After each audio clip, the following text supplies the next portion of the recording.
하나님께서 오늘 우리에게 주시는 귀한 말씀은 에스겔 47장 6절에서 12절 말씀입니다. 그가 내게 이르시되 인자야 내가 이것을 보았느냐 하시고 나를 인도하여 강가로 돌아가게 하시기로 내가 돌아가니 강 좌우편에 나무가 심히 많더라. 그가 내게 이르시되 이 물이 동쪽으로 향하여 흘러 아라바로 내려가서 바다에 이르리니 이 흘러내리는 물로 그 바다의 물이 되살아나리라. 이 강물이 이르는 곳마다 번성하는 모든 생물이 살고 또 고기가 심히 많으리니 이 물이 흘러 들어가므로 바닷물이 되살아나겠고 이 강이 이르는 각처에 모든 것이 살 것이며 또 이 강가에 어부가 설 것이니 엔게디에서부터 에네글라임까지 그물 치는 곳이 될 것이라. 그 고기가 각기 종류를 따라 큰 바다의 고기같이 심히 많으려니와 그 짐벌과 갯벌은 되살아나지 못하고 소금 땅이 될 것이며 강 좌우가에는 각종 먹을 과실나무가 자라서 그 잎이 시들지 아니하며 열매가 끊이지 아니하고 달마다 새 열매를 맺으리니 그 물이 성소를 통하여 나옴이라. 그 열매는 먹을만하고 그 잎사귀는 약재료가 되리라. 아멘.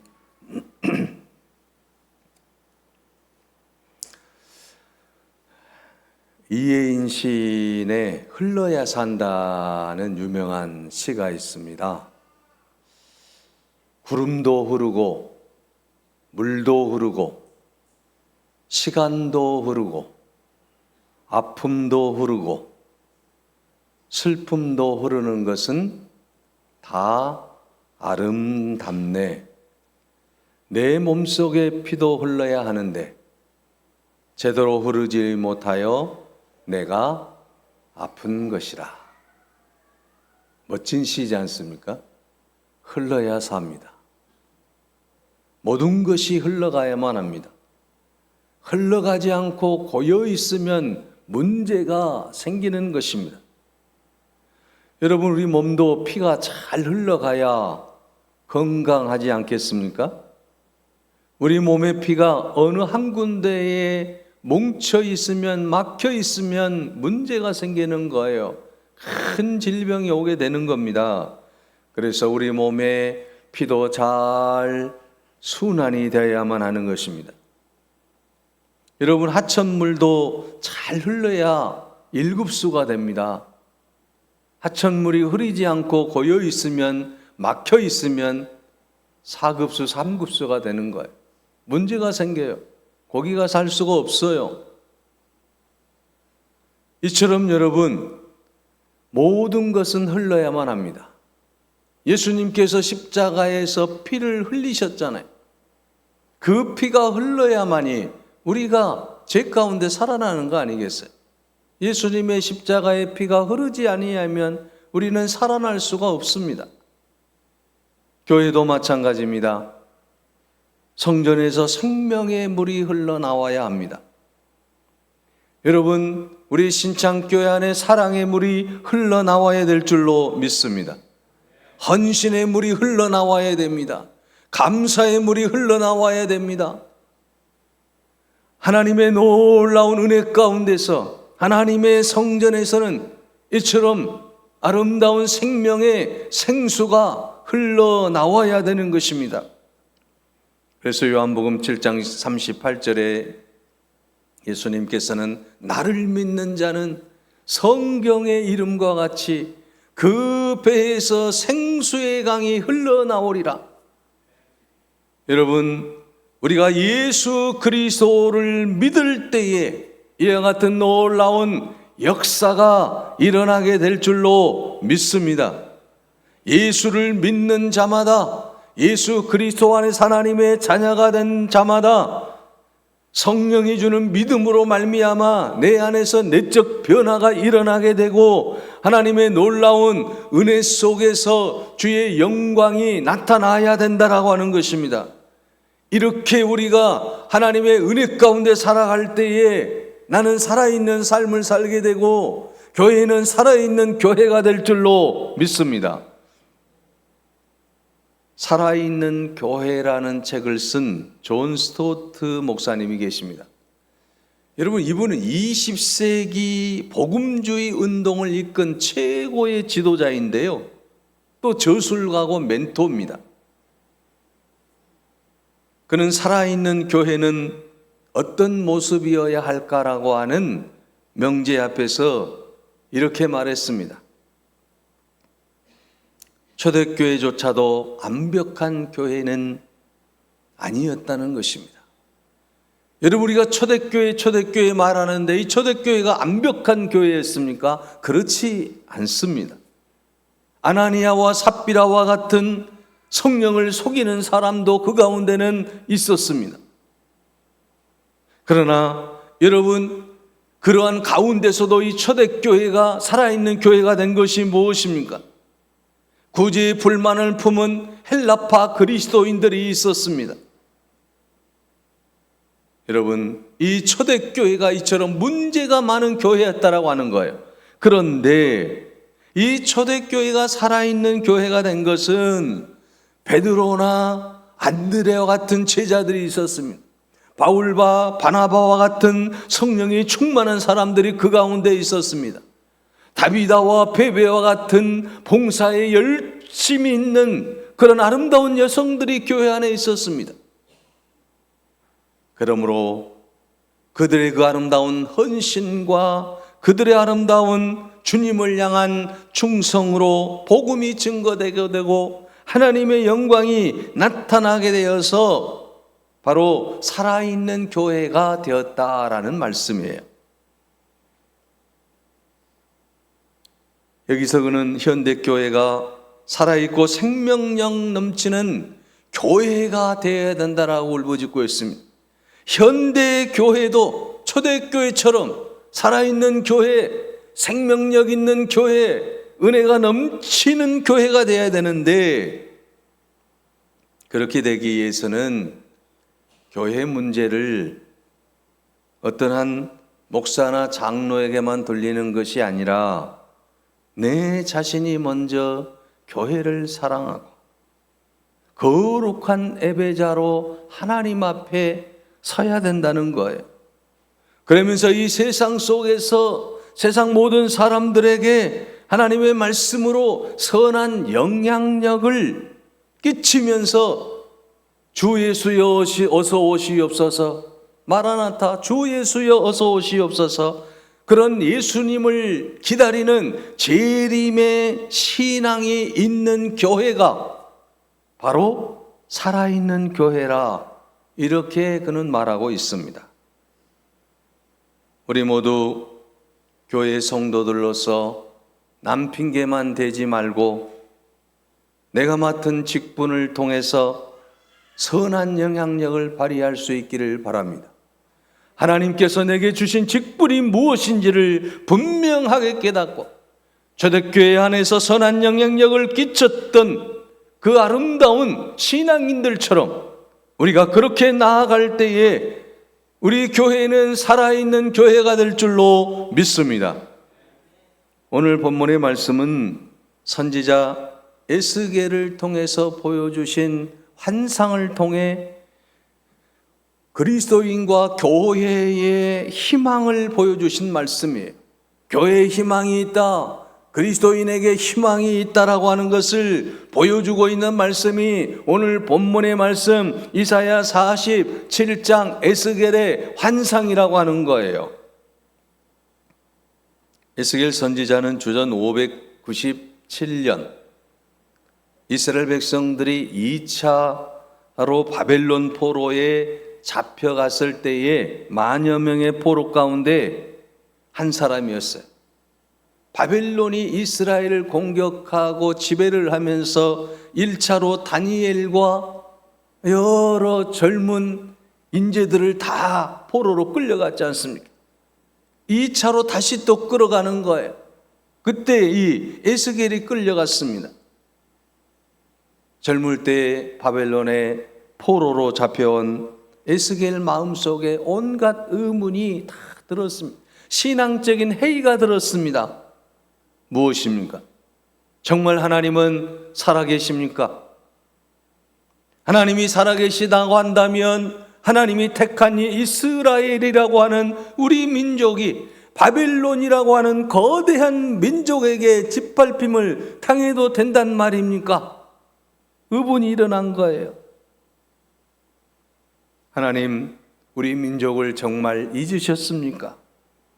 우리 조국을 영원히 멸망시키렵니까? 이런저런 생각 때문에 이 에스겔 선지자의 그 마음속은 갈등이 심해졌다라고 하는 것이죠. 그런 가운데 하나님께서 에스겔을 부릅니다. 하나님이 어떤 상황 속에서 어떻게 하실 것을 보여주시기 위해서 지금 에스겔을 부르시는 것을 볼 수가 있습니다. 그리고 이제 하나님께서 이 부르신 에스겔에게 환상을 보여주시면서 앞으로 이스라엘 민족을 향한 하나님의 계획을 알려주시는 거예요. 비록 포로로 잡혀온 처참한 현실이지만 조국 이스라엘을 향한 하나님의 계획들을 환상을 통해 이 에스겔이 보게 되었을 때에 그에게 희망이 생겼습니다. 꿈이 생겼습니다. 하나님은 살아계시는구나. 하나님은 이 민족을 버리지 아니하셨구나. 하나님이 놀라운 역사를 하시겠구나. 그래서 내일의 새 희망을 품고 일어서는 말씀이 오늘 본문의 에스겔의 환상이지 않습니까? 에스겔이 본 환상은 무엇입니까? 에스겔이 예루살렘 성전에서 본 환상이 에스겔 47장의 1절부터 잘 나타나고 있습니다. 성전 문지방에서 작은 물줄기가 흐르기 시작합니다. 그 작은 물줄기가 성전 주변을 채우더니 점점 더 많아져서 결국에는 예루살렘 동쪽에 위치해 있는 사해바다까지 이르는 거예요. 성전을 채운 물줄기가 성전을 빠져나와 사해를 향해 가게 있을 때에 성전에서 처음 1,000척을 청량을 했습니다. 약 500m 거리를 측량을 한 거예요. 그랬더니 물이 발목까지 이르게 되었다라고 하는 것입니다. 또 그 이후에 1,000척을 청량했더니 무릎까지 이제 차오르는 거예요. 또 그 후에 또 1,000척을 청량했더니 이번에는 허리에까지 완전히 차오르는 겁니다. 잘 움직일 수 없을 정도가 되는 거죠. 그 다음에 또 측량을 했더니 큰 강이 되어서 이제는 도저히 건널 수 없고 헤엄을 쳐야만이 건널 수 있는 거예요. 성전에서 흐르기 시작한 이 작은 물줄기가 큰 강을 이루게 되고 큰 강이 죽음의 바다라고 일컬어지는 사해까지 이르러서 사해를 살리는 역사를 보여주는 거예요. 여러분, 이 에스겔이 깜짝 놀랐습니다. 성전 문지방에서 흘러나온 이 물줄기가 온 땅을 적시며 죽어있는 사해바다를 살리는 이 놀라운 광경을 보고서 그가 감격할 수밖에 없는 것 아니겠습니까? 사해바다의 물이 다다랐을 때에 죽었던 생물들이 살아납니다. 또한 살아있던 생물들은 더욱더 번성해지기 시작합니다. 그리고 그 물줄기는 이루 말할 수 없는 엄청난 양의 물고기들이 살아 숨쉬는 바다가 됩니다. 그 강가에는 온갖 나무들이 자라게 되는데 잎이 시들지 아니하고 무성하게 자랄 뿐만 아니라 각종 열매들이 탐스럽게 열리게 되는 그런 환상을 보게 되었다라고 하는 거죠. 놀라운 일이지 않습니까? 성전 문지방에서 흘러나온 그 조그만 물이 온 땅을 살리고 사회를 살리는 이 놀라운 역사를 보면서 에스겔은 꿈을 꾸게 되었다라고 하는 거죠. 이 민족이 다시 살 수 있구나. 하나님의 놀라운 은혜로 다시 회복될 수 있구나 하는 생각을 갖게 되었다라고 하는 것이죠. 그래서 오늘 본문의 말씀을 통해서 우리에게 주시는 교훈이 무엇입니까? 여러분, 천척을 측량할 때마다 이 강물이 계속해서 불어나잖아요. 그것은 바로 성도들의 성숙해가는 신앙을 상징하는 말씀이기도 합니다. 발목에 오는 강물은 무엇입니까? 성전을 찾는 믿음, 성전을 사모하는 믿음을 말하고 있습니다. 여러분, 모든 은혜의 기본이 되고 중요한 첫째 은혜는 뭡니까? 교회에 부지런히 출석하는 거잖아요. 우리가 하나님 앞에 거룩한 주일이 되면 부지런히 출석하는, 이게 발목 교인이에요. 열심히 출석하는 거예요. 그런데 여러분, 우리의 믿음이 발목에만 걸려 있으면 더 이상 성장하지 않잖아요. 더 깊은 곳으로 가야 되는 거예요. 무릎에 오는 강물이, 무릎까지 차는 강물을 우리가 보아야 됩니다.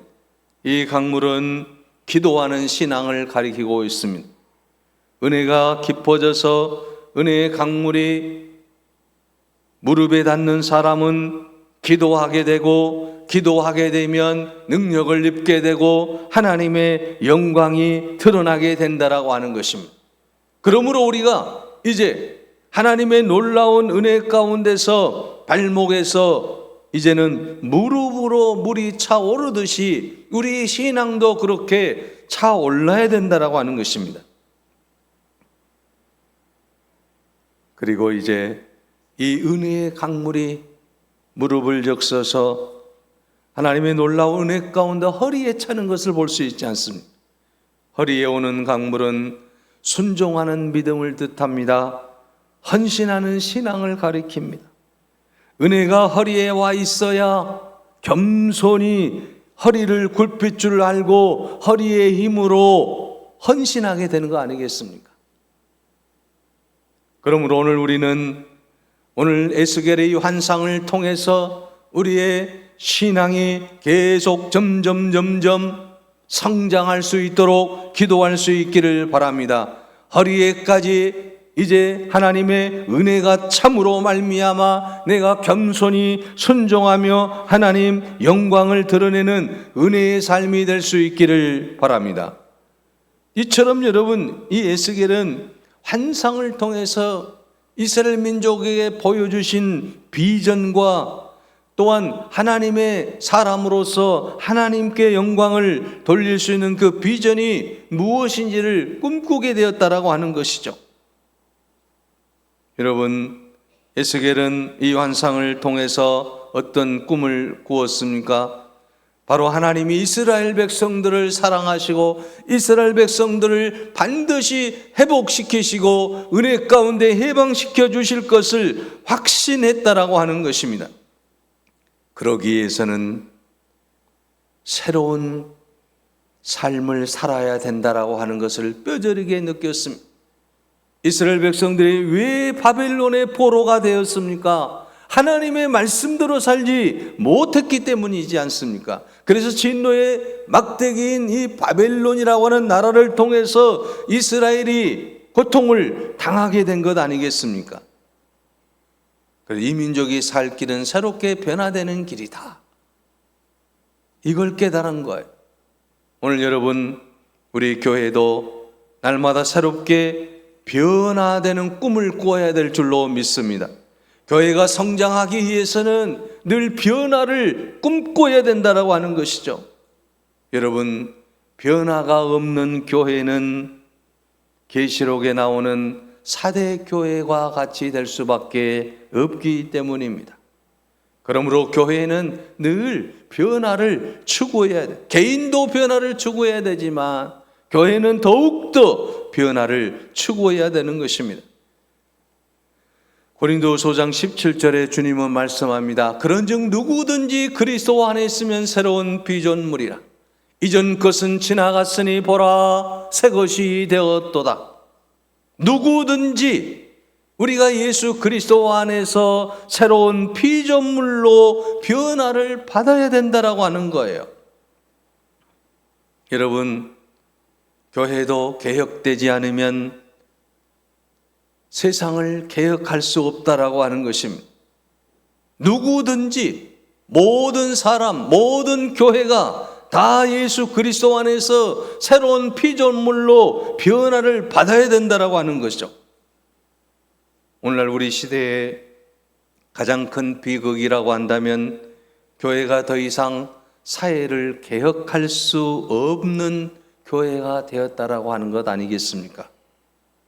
권위주의와 교권주의라는 수렁에 빠져 헤어나오지 못하는 교회는 더 이상 성령의 능력을 세상 속에 드러낼 수 없습니다.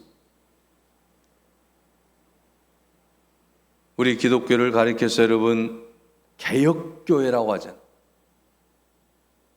여러분 개혁교회라고 부르는 이유가 뭡니까?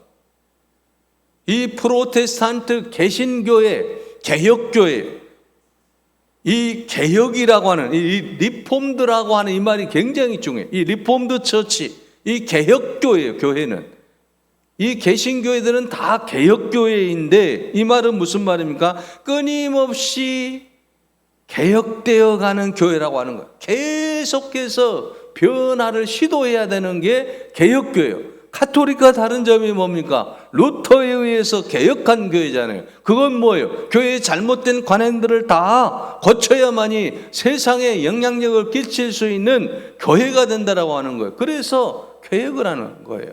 그 개혁교회가 있어야 될 자리가 어디입니까?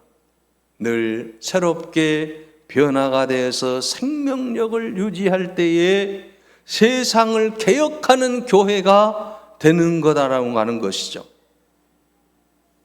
여러분, 사회가 왜 죽은 바다가 되었습니까? 변화를 거부했기 때문입니다. 요단강을 통해서 계속해서 그 물을 받아들일 뿐 다른 곳을 향해서 물을 흘러보내지 않았어요. 흘러야 산다라고 했잖아요. 물은 흘러야 됩니다. 피도 흘러야 됩니다. 다 흘러야 돼요. 그런데 이 사해바다는 물을 흘려보내지를 않아요. 그 결과 사해가 죽은 바다가 된 거 아닙니까? 그러나 여러분, 사해에 있는 갈릴리 호수는 우리가 잘 알듯이 헐몬산에서 시작된 이 물줄기가 갈릴리 호수로 들어오면, 이 요단강으로 들어오면 갈릴리 호수는 그 물을 요단강을 통해서 아래로 계속 흘러보낸다라고 하는 거죠. 그러니까 헐몬산에서 갈릴리로, 갈릴리 요단강, 요단강에서 어디로? 사해로. 이렇게 계속 빠져가는 거죠. 흘러가는 거예요. 그러므로 이 갈릴리의 호수는 계속 물이 바뀝니다. 어제 있었던 물이 아니에요. 매일 물이 달라진다라고 하는 거죠. 그러므로 이 갈릴리 호수에는 엄청난 양의 물고기들이 헤엄치며 살아가는 생명력 있는 호수로 남게 되는 거 아닙니까? 그래서 그곳에서 예수님의 제자인 여러분 베드로, 안드레가 물고기를 잡은 거 아닙니까? 이처럼 물은 흘러야만이 그 강이 살아난다라고 하는 것이죠. 그런데 오늘날 우리 교회가 세상 속에서 어떤 모습입니까? 계속해서 개혁되어져 가야 되는 교회가 개혁되지 못하고 그저 안일하게 살아감으로 말미암아 교회가 세상에 빛이 되지 못하는 그러한 현상 가운데 있다라고 하는 것입니다. 그래서 예수님을 로마서 12장 2절에 너희는 이 세대를 본받지 말고 오직 마음을 새롭게 함으로 변화를 받아 하나님의 선하시고 기뻐하시고 온전하신 뜻이 무엇인지 분별하도록 하라 하고 말씀하고 있습니다. 여러분, 우리가 이 세상에서 가장 아름다운 신앙이 되기 위해서, 교회가 가장 아름다운 교회가 되기 위해서는 변화를 두려워하지 말라. 하나님의 온전하신 뜻이 무엇인지 분별할 수 있는 신앙의 눈을 뜨라는 거예요. 그래서 불신앙의 모든 신앙의 그 껍질들을 다 벗어내자라고 하는 겁니다. 그래야만이 교회가 살아나는 거예요.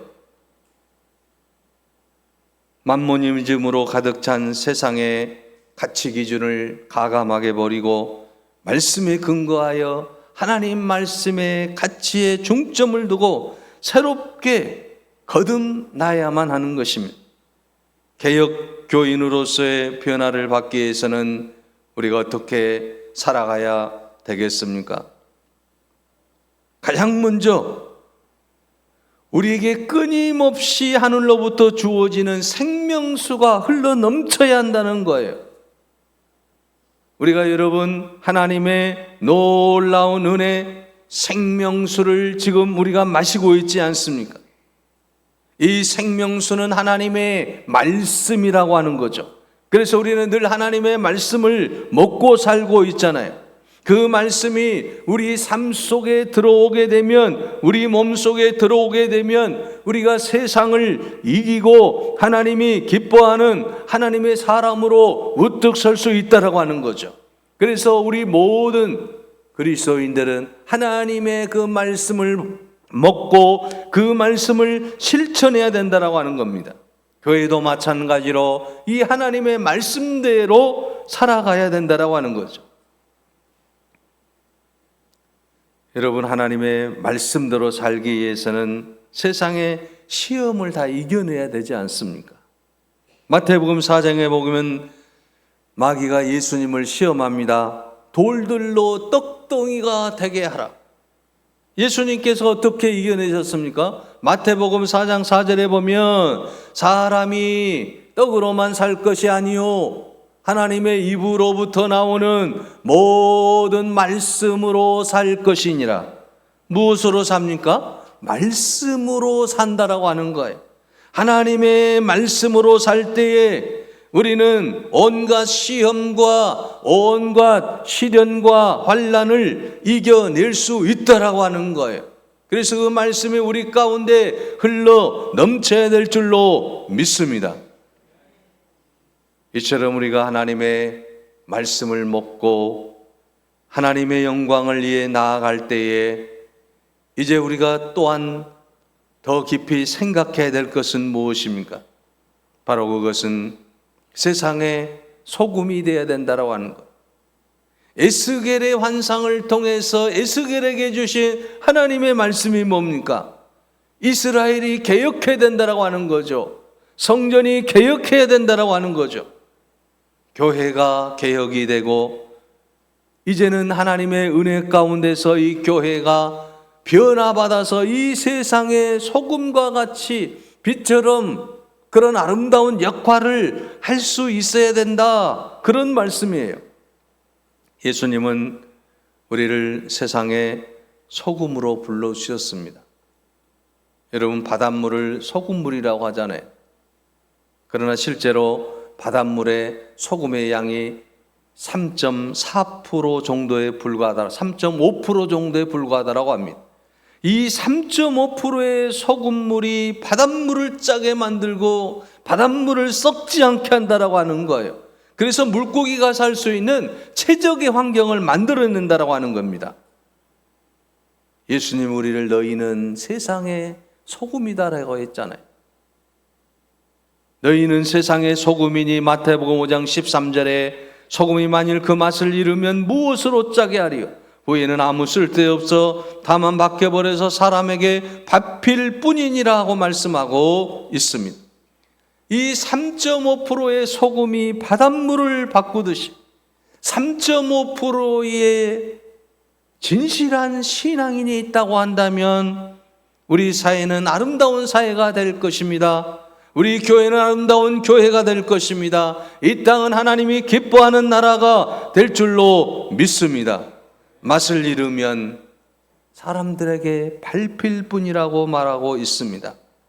사랑하는 여러분, 우리 교회가 이 지역에서 저는 살맛이 나는 지역이 되게 하는 아름다운 교회가 되었으면 합니다.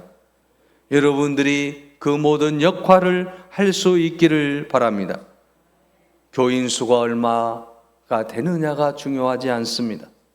몇백 명이 모이고 몇천 명이 모이고 몇만 명이 모인다 하더라도 지역사회를 변화시키지 못하는 그 교회는 교회로서의 책임을 감당하지 못하고 있는 것입니다.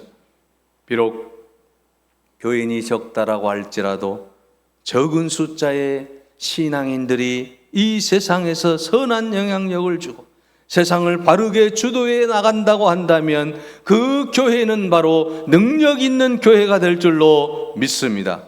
3.5%의 소금이 바닷물을 살려내듯이 나 한 사람의 신앙인들이 소금의 사명을 가지고 망각하지 않고 세상을 변화시키고 교회를 변화시키고 하나님의 영광을 드러내는 은혜의 삶을 살 수 있기를 바랍니다. 지금도 하나님은 생명의 생수를 우리에게 흘러보내고 계십니다. 요한복음 7장 38절의 말씀처럼 나를 믿는 자는 성경의 이름과 같이 그 배에서 생수의 강이 흘러나오리라고 말씀하신 것처럼 예수 그리스도께서는 우리들에게 생수의 이 강이 흐르도록 우리에게 계속해서 생명의 생수를 공급해 주고 계시다라고 하는 것입니다. 그런데 왜 우리는 생명력이 없습니까? 왜 우리는 감동이 없습니까? 왜 우리는 은혜가 없습니까? 우리의 욕심 때문 아닙니까?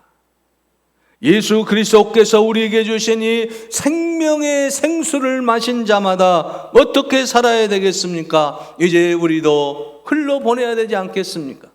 주님이 주신 그 십자가의 사랑을 이웃에게 흘려보낼 수 있기를 바랍니다. 아직도 복음을 듣지 못한 이들에게 주의 복음을 전할 수 있기를 바랍니다. 주님의 사랑을 받은 우리들이 이제는 모든 이웃들에게 주의 사랑을 흘려보낼 수 있기를 바랍니다. 우리 신창교회 성전에서 흘러나오는 이 물이 바로 하나님의 사랑의 물이 되고 복음의 물이 되어 이 세상의 모든 사람을 살려내는 그러한 놀라운 은혜를 베풀어 주실 줄로 믿습니다. 성전 문지방에서 나온 이 물이 이제 계속해서 양이 많아짐으로 말미암아 그 물이 사회를 살리고 그 사회 안에 있는 모든 생명체들이 살아나는 환상을 보여주신 하나님께서 오늘 우리 교회를 통해서 우리 성전에서 흘러나오는 사랑의 물이 복음의 물이 이 지역을 살리고 강주를 살리고 이 나라를 살리는 그러한 아름다운 교회로 하나님이 회복시켜 주실 줄로 믿습니다. 이 귀한 꿈을 가지고 힘차게 나아가는 우리 모두가 되시기를 간절히 바랍니다. 기도하겠습니다. 은혜로우신 하나님, 하나님의 놀라운 은혜를 체험한 에스겔처럼 오늘 아버지 하나님 에스겔 47장 말씀을 통해서 성전 문지방에서 흐르는 물이 사회에 이르렀을 때에 놀라운 생명의 물이 되었던 것처럼 오늘 우리 신창 교회에서 흘러나오는 물이 아버지 하나님 사랑의 샘물이 되게 하옵소서. 은혜의 샘물이 되게 하여 주옵소서. 복음의 물이 되게 하여 주시옵소서. 성령의 뜨거운 역사가 일어나 이 지역을 살리고 강주를 살리고 민족을 살리는 이 교회, 우리 신창 교회가 되게 하옵소서. 예수 그리스도의 이름으로 기도하옵나이다. 아멘.